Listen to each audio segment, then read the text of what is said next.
Hello, it is after the try time again, and this is a really, really good one. Yeah. This week, I reckon. It is post our Q&A episode, and rather than kind of go over what we did there, we're going to answer some additional questions that we didn't quite get to in the pod, and a lot that we'll probably be able to answer a bit longer and maybe a bit more honestly. Not that we weren't honest in the pod, but just we have to be careful of our swearing and all that, on the podcast. But here, I mean, we'll still try and be a bit careful, but anyway, you get what we're saying. Because surprisingly, I think our podcast has what's our PG rating? A clean rating. So therefore, we do have to be a bit careful. Although you might be listening and thinking this ain't careful. Yeah, us and PG doesn't exactly align, but we push the limits a little bit, don't we? Absolutely. Now, please excuse us. We're going to look down a little bit because I've got the questions in front of me. Yeah. The ones we didn't get to. And apologies if there's one or two in there that we have already answered because we couldn't remember what we'd done. Yeah, because we answered a lot. We answered some more, but then edited it to cut it down because otherwise it was going to be too boring. So we can't quite remember what ones we kept in there. But anyway. All right. First and foremost, what do you wish you had more time to do? I'll answer that first. I'm about to turn 39. So what I wish I had more time to do was have a baby. I wish someone would tell me that, actually, you don't have to worry about having a baby until you're 50 now. Your body will be able to deal with it. And that will relieve a lot of stress for me. Because I know that future me wants a baby, but I also know that I want to focus on career and stuff a bit more now. So now me, like a baby doesn't really fit with my now life. But future me definitely wants one. So I'm like, I've got to find a scenario that meets them both together somehow. For me, I'm just, particularly at the moment, my priority, I guess, at the moment is massively work and career. I think for both of us, we're in this period where we're just trying to hustle so hard to make the most of, our opportunities and, make success for ourselves. And so that means that we probably aren't having enough time with our friends. Oh, yeah. We don't even get home to Adelaide. I think we went home to Adelaide like maybe once last year. Even just things like self-care and things like that. Every waking moment for us, if we have a spare minute, is doing stuff for work, whether that's just bits and pieces on social media or putting together proposals or things like that. So for me, it is, I guess everything outside of work, I wish I had a bit more time for. And then also #grateful for the opportunities that we do have and the Totally. health and everything we do have. There's not a lot we're missing, but there's always stuff you wish you could do. Yeah. What is something you would do if you knew you couldn't fail? For me, literally everything. I know. Oh, God. When the question on the podcast was asked, do you have any regrets? My answer was, I have so many regrets. And I know you shouldn't live with regret. And then when we broke it down further, we discussed that, look, if I did things differently, maybe I wouldn't be where I am now. And I love where I am now. So perhaps I shouldn't have regrets. Having said that, I live my life in the safety zone. I know. The block was the first time that I really stepped out of my comfort zone. And I have said no to a lot. And, that involves small to large. I would never skydive. Nothing. I still stand by that. Well, no, but if you knew you couldn't die, I still wouldn't do it. there's so much. If I knew I couldn't die or I wouldn't get hurt, I would have a go at it. For me, I say no to everything because I'm scared I'm going to get hurt or I'm going to die. Or embarrass myself. Mine's not even that. Mine's just like even little things like having honest conversations with people. Having how many times have I said to you, like, I'm just not going to have that conversation because I'm too scared that they'll say no, or I'm too scared of what the outcome will be. And then when you've sometimes pushed me to do a couple of things, I've got the answer that I've wanted. So for me, mine is fear around, I guess, honesty, what the outcome of something is going to be. Similar to you, if I'm going to embarrass myself. And little things like, I can't think of a specific thing, but I feel like, back in the day when we were so scared of even just boys a bit and dating and that kind of thing, I reckon saying no to people or opportunities in that realm. I'm like, what could have been or whatever. I think a lot of that, if I think about it, is Adelaide is a smallish town, and we just wanted to maintain good reputations. Yeah, we were scared make of our like parents proud. Yeah. So we didn't do a lot Yeah. to protect ourselves. Yeah. Another one I just thought of, I would 100% ask people out. Oh my or God. approach people or DM them if I knew they were keen and they wouldn't reject me. Because I would never in a million years do that now. I have a giant fear of embarrassment and rejection. Yeah. And so if I knew that wasn't going to be a failure, I'd do it. And I know people might be looking at this going, oh, well, you just need to do more of it, and rejection therapy and all that. It ain't worth it to me. It ain't worth it. It ain't worth it. Same. What are 2 things you wish you could change about yourself? I know I joke a lot about the cankles, but I really don't like my cankles, which for those playing at home is fat ankles or your calves just going straight into your feet kind of thing. Calf ankles or something. But I know it sounds like a small thing, but I can't wear so many shoes that I want to, and I'm always wearing You're just self-conscious. maxi outfits. You'll never see me with my legs out. And that's fine. That's my choice. It is what it is. And then, I wish I could sort of let things wash over me a bit more, not be so judgmental and so passionate about things that don't involve me. I know, but Passion's the wrong word. I think you just put too much time and energy into other people and other things sometimes, which I think is a good quality, but also can affect your mental health. Yes, agreed. For me, I wish I was more confident and less insecure in myself, because I just think that massively affects me in so many ways. I'm such a perfectionist. I'm such a control freak, particularly when it comes to my body image and that kind of thing. So I wish I had more acceptance of myself. I also wish I had a little bit more confidence in the, like you, talking to people, having honest conversations, not shying away from, not even confrontation, but just, upfront with conversation. I just shy away from that. Body confident and conversation confidence. Yeah, so it's an all-round confidence, really. And then also, I know this is a third one, but just my routine. I wish I was more spontaneous. I'm so routine driven, and I like plans, which that's fine, but I don't often just do something spontaneous. So, do you know what? Someone asked me the other day, what do you like about your body? And I really struggled to answer that. And I then have to think, Eliza, you need to be so grateful for your health. I know. And, full ability to do everything. But the things that I named were eyelashes, skin, not because I don't tan and I don't go out in the sun. I wish my skin wasn't as pale, but I also am super sun safe, so that's fine. And then maybe my boobs, I'm okay with. But see, isn't it funny? Because you're like, oh my God, sometimes I wish I had your body or whatever. Like I don't know what I like about my body. My eyes. You've got good skin. You've got a great... No, but I get... You don't have anything that's sort of like, even if I've... But that's what you think. I know, but even if I've lost weight, my thigh shape has no definition. They're just tree trunks. But I also work really you have hard. Ankles. But that's because I work really hard. I know, but even when I have sometimes worked hard and been at my optimum... Sorry, your working hard and my working hard is not exactly the same thing. I'm lifting really heavy weights and really challenging myself. You don't do that quite as much. Anyway, we'll go around in circles here, but I guess you always want what you don't have. Yourself, yeah. And I guess having the ability... full body ability is key, and then we should just be grateful. It would be nice if we could accept and love ourselves a bit more. I agree with that. What's your favourite type of cuisine? Italian. I could eat pasta for every meal for the rest of my life, and for something sort of healthy and fresh, I love Vietnamese. I love everything. I kind of do too, though. Like Greek's heaven, Japanese is heaven. Yeah.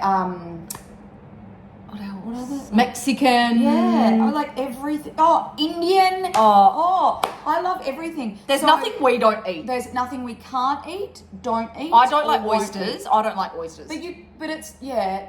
But I do gag. We don't have any allergies or anything, which I think we should feel very lucky for. Yeah. It's a blessing and a curse, really, isn't Yeah. it? Imagine if you were told you can't eat sugar, that'd be horrific, but at the same time, gosh, my sister would be so much better. No, But also, you've got to have a bit of joy and just self-control, don't you, really? Favourite dish each of you cook? Oh, yeah. No, you go first. Well, mine, which I love, which is foolproof, is slow cooked beef and Shiraz pie with a mint mushy pea. But you cook any sort of pie and it's phenomenal. I'm just going to list off some of Eliza's because she is such a good cook. You do like a broth, like a beautiful, flavourful broth. Like everything, dumplings or like a laksa. Or... You do like a, what's the tuna? Like a sashimi. Oh, seared. But you tuna. always make it with like a beautiful sauce. Everything that Eliza does takes a lot of time. So we often won't like eat till later, it'll take you all day to cook. But it's always unbelievable, and you're very good. She never does it off a recipe, so it's always just sort of like off her own bat. Oh my god! Come at me, heaven. Slow cooking, like anything. You're a lot quicker. You're a lot cleaner. You're a lot fresher. But one thing that you like that I cook is I make tandoori chicken pizzas. That's yummy, yes. And also I do lamb chops with a Greek salad, and everyone in my family loves my Greek salad because I do a yummy dressing, and that's super simple. But and your Vietnamese chicken shredded salad. Shredded chicken salad. That's good. Do you have any favourite celebrities you've met? So there's two people we'll say here that I feel like we've said maybe before on our socials, and that is they're from the same realm, but we didn't meet them at the same time, and that's Todd Woodbridge, former tennis player, and also now hosts Tipping Point, and he does a bloody good job at it. And then Jelena Dokic. Heaven. Both delightful humans who remember you and have all the time in the world for you.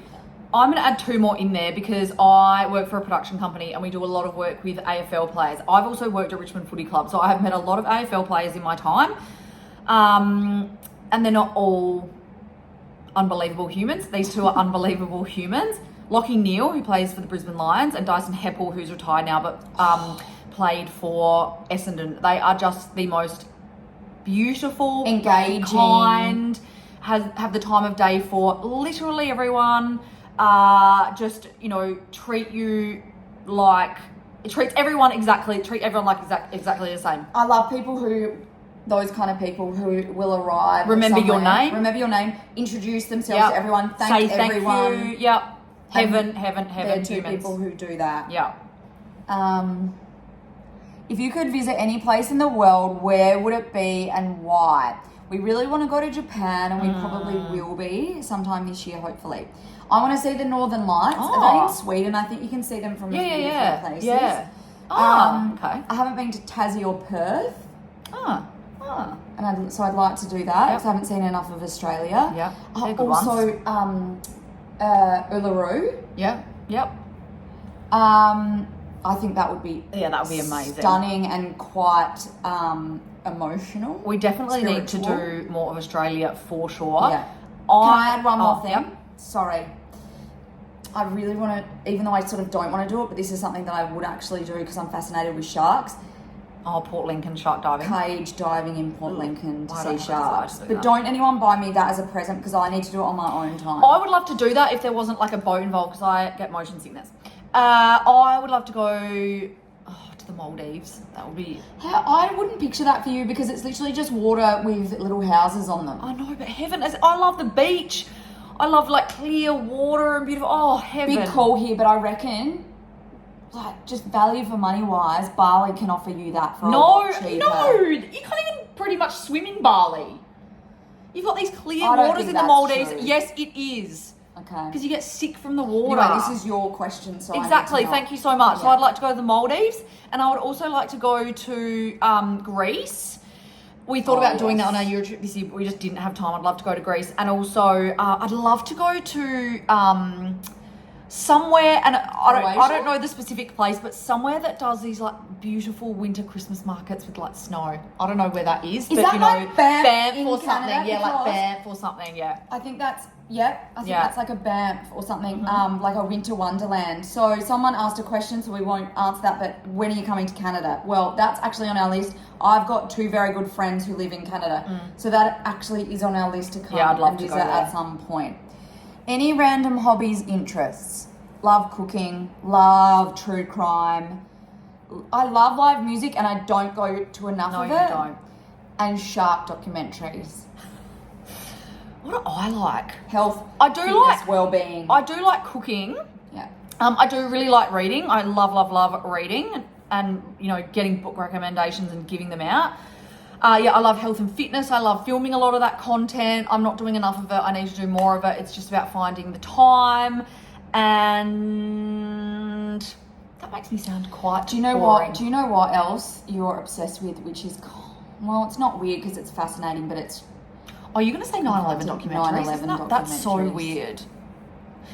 Yeah, that's weird. I just find the whole thing was so cooked and yeah. Whenever there's something on, you just like sit and watch it. I know. Like, it's it's just so quite depressing. It's like how I wanted to have dinner with Jeffrey Dahmer. I'm a beautiful weirdo. that is weird. But I think it's the fascination Yeah. element. I feel like there was something else I was going to add. Random hobbies, interests. I feel like there was something else. That will do. We've got plenty of other questions. Okay.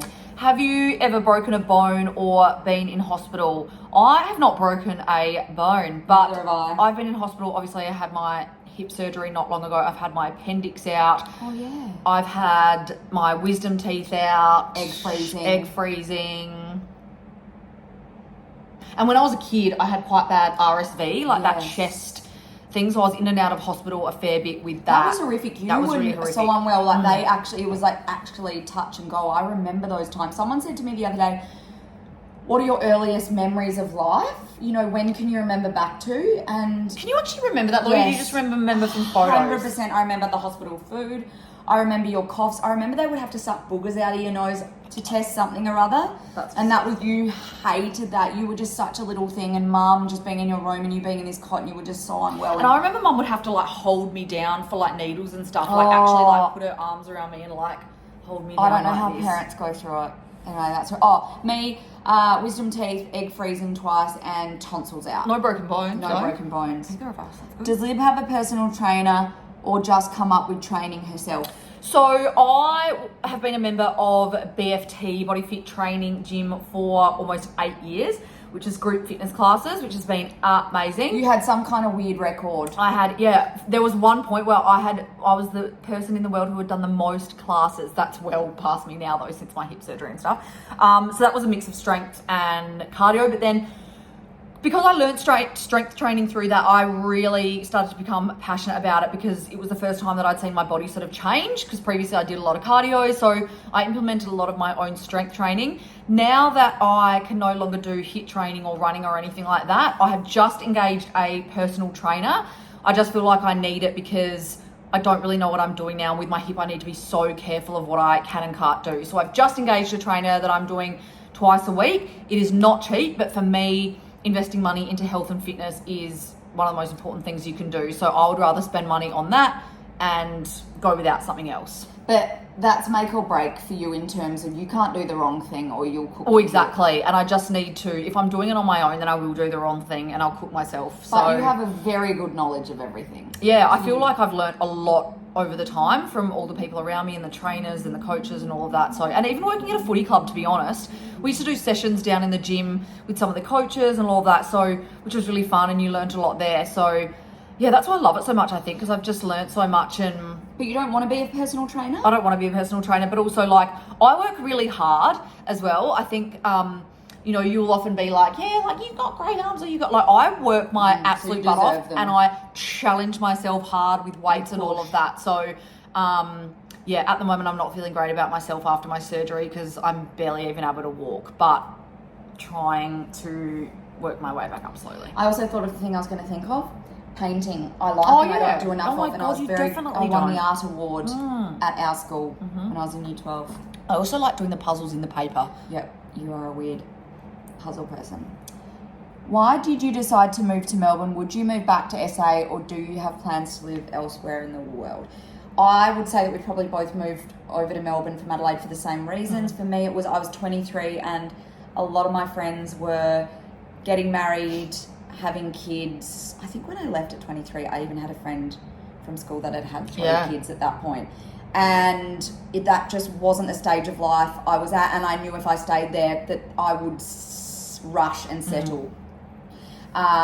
Because now at 30, turning 39, I don't know a single person in Adelaide. A lot of my friends moved away to try different stuff in different places and have moved back to have families and settle down. Also career opportunities in our industries. Because what was your first job in Melbourne?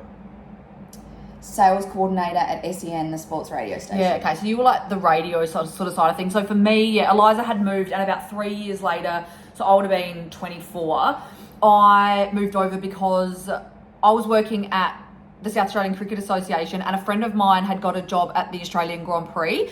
And I'd worked with her at cricket, and she said to me, there's a role that's coming up underneath me as an entertainment and events assistant at the Grand Prix. Like, do you want to come across just on a contract role for 6 months? And I was like, oh my God, absolutely. And because Eliza was already here, I was like, great. So I moved over, and then, the rest was history. I've been here now for, 14 or 15 years.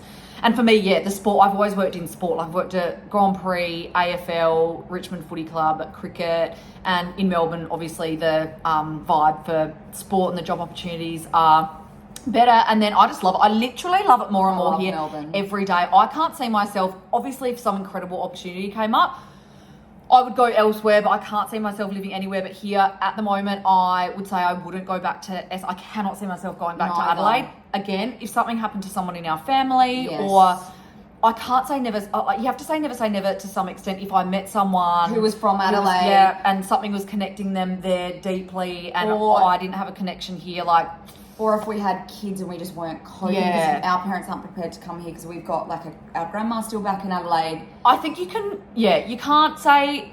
You have to say never. You never say never, but I can't see myself doing it. Same. And then in terms of where else I'd live, you'd be silly if an amazing opportunity came up and you didn't accept it because it was in a different location. However, I don't love the idea of leaving. Adelaide's beautiful. I also want to preface it with that. I loved growing up there. And we love going back there. You might retire there. And you might want to live there in between. There's nothing wrong with it. It's just not suited to us as two single girls who are in the careers that we are. But I'd maybe live in Sydney as a place I would consider if the right opportunity came up. Not a big Sydney fan. No. Maybe London, maybe New York. I'd love to do New York just for 6 months or something like that. Why don't you love Sydney? You just find it a little bit... Do you know what? I have anxiety when I go there. I just find it so busy, hard to get around. I find it... I did an internship there for a few weeks when I was in uni, and I just hated living. So I was living there for that month, and I just hated it. I just was anxious. Okay. So I guess, tie it back to that. Okay. Did you like school? Did either of you experience bullying? I had a great experience at school. I had wonderful friends, and I got along with everyone. I did not experience bullying. I was very lucky. I feel like bullying has got worse and worse as the years have gone on, and with social media. I was going to say, we didn't really have social media, did we? Did we have Instagram and stuff in year 12? No, I don't reckon. I reckon Facebook just came in. And we had MySpace and all that weird gear. MSN. No, MSN. MSN, yeah. Oh my God. But no, it was the school we went to was good, and we did well at school and everything, but there was a big focus on having a position of leadership, and being popularity was key. Mm-hmm. And looking back, I don't love that. No. And I think when I was in it, I thought, oh my God, the very popular kids are going to be the ones that succeed, because that was just the vibe that was created. Yeah. And it's just not necessarily the case. And my message to people would be, it doesn't matter how cool you are, you can do whatever you want. Yeah, it doesn't matter if you get those positions. It doesn't matter even if you don't get unbelievable grades at school. Oh my God. Half of my friends didn't even go to uni, and they're so successful now. It's not the be all and end all. Unless you want to be a doctor, then no, totally, because you have to obviously tick those. What about you? Subjects. Did you get bullied? I actually really liked school too. I loved year 12. I went through my eating disorder in year 12. so for me, it kind of is tarnished a little bit. But to be honest, this sounds so weird. But being in this weird space with that almost helped me thrive with my studies because it gave me a different focus. And it just, I don't know, I don't even know how to describe it. It's like I was so hyper-focused on everything that you could also apply that to your my studies. work. Because you're hyper-focused on your body, you're hyper-focused on everything that you just smashed it. And I didn't really want to go out, I didn't really want to do anything, so it like helped me just be at home and do my studies, which is so unhealthy. You've got to talk more about it. Yeah, I will, I definitely will. That was cool. But again, had amazing friends and some of my best friends now from school. I did have a couple of situations with bullying which were horrific for, I remember mum and particularly mum because she was sort of dealing with it at the time.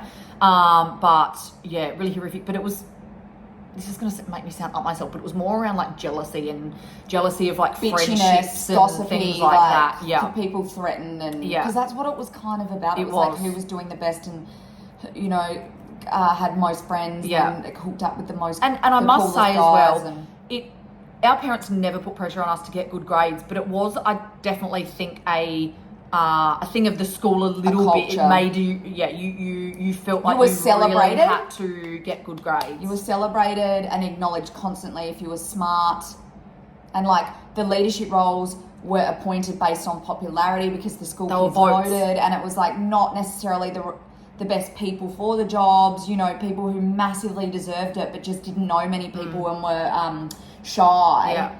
They just never got roles. And and we didn't have roles. We didn't have leadership roles. It sounds like we're bitter and twisted, but yeah, it was just all the cool kids. Yeah. Did you girls go to uni? If so, was your study useful? Yes, we both went to uni. We both studied journalism. Eliza likes to say I followed in her footsteps. But to be honest, I didn't know what I wanted to do, and the only thing I was marginally good at school was writing. So that's why I did that. I've hardly used that since. I mean, I worked in journalism in newspapers in Adelaide for maybe 6 months, so I guess I used it a bit then. One thing it definitely has helped me with is my spelling and grammar and punctuation and stuff. I'm a perfectionist with that, which has definitely helped me throughout my life. But to be honest, I could do the career I'm doing now absolutely without it. What about how you learnt shorthand? So you can... I remember that though. I can actually write with that now. We learnt a special language so that when you're listening to someone speak, you can really quickly write it, and it's little characters. It would be great if you maintained it, but I certainly didn't. Did you say I studied journalism? Yeah. Both at Uni SA, and I did exceptionally. I graduated with honours. I didn't. I was like, please get degrees, because I went from school where we were spoon-fed and could hand in about 10 drafts, so we would get like the perfect mark, to having literally no help in uni, just getting delivered your assignment, having to do it, and then handing it in. So I was like, please get degrees. I think I got... Is that what, pass? Just a pass? Yeah, a pass gets degrees. The only subject I think I got a high distinction in was sports journalism. So that was a good subject to do, and we did like TV journalism. I didn't do TV or radio. Also, media law was interesting, but to be honest, the most successful people from my year just really did practical stuff on the side. They just got in the industry, put in the door quicker. So you really don't, especially in this industry, my opinion is you don't need a degree. You should just try and get a low-level job in the organisation that you want to work in, and work your way up. Volunteer, intern, meet for people with coffee, email people, call people. People don't do that these days. That's what we did back in our day. We did a lot. You know what, Lib? This has already been going for half an hour, and we're only halfway through. Yeah. Let's cut it here, and we'll do part 2. We will be back.